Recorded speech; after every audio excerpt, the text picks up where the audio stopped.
sumusunod tayo sa magulang, bakit kahit nagawa natin yung utos nila, nagagalit pa rin sila?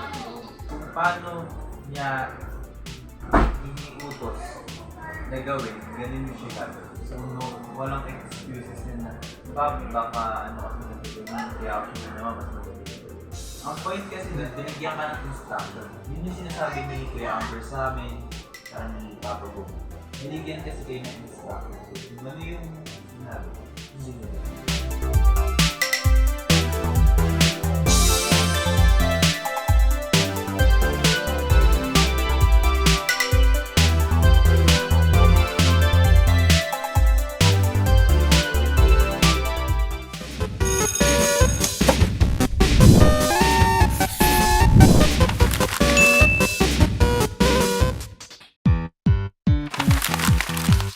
Round 4.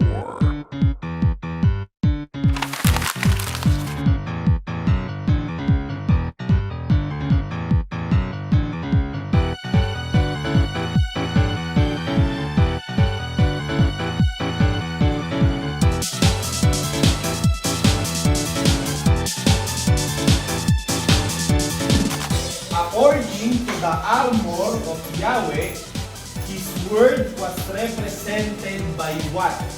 Yun daw salita, ano daw ang katumbas nun dun sa armor ni Yahweh?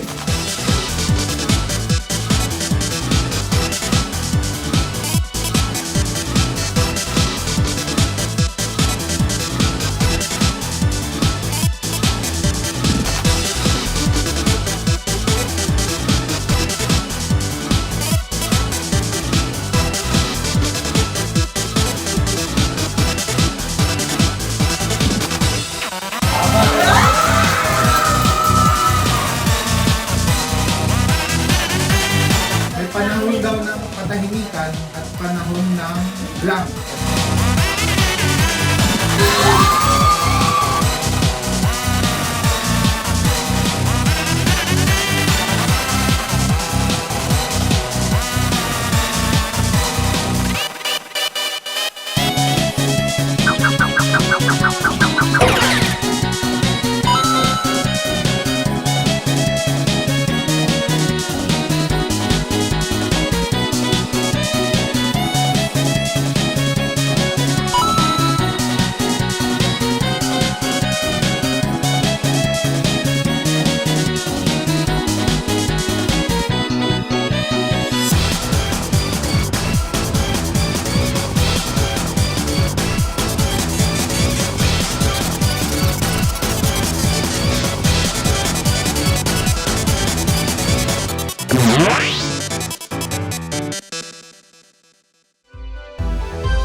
At sinalita ni Yahweh kay Moises na sinasabi, "Salitain mo sa mga anak ni Israel at sabihin mo sa kanila, pagka kayo'y nakapasok sa lupain na ibibigay ko sa inyo at inyong nagapas na ang ani niyaon, ay magdadala nga kayo sa saserdote ng bigkis na pinakapangunahing bunga ng iyong paggapas.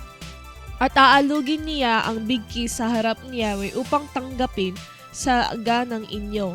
Sa kinabukasan, pagkatapos ng Sabat, aalugin ng saserdote.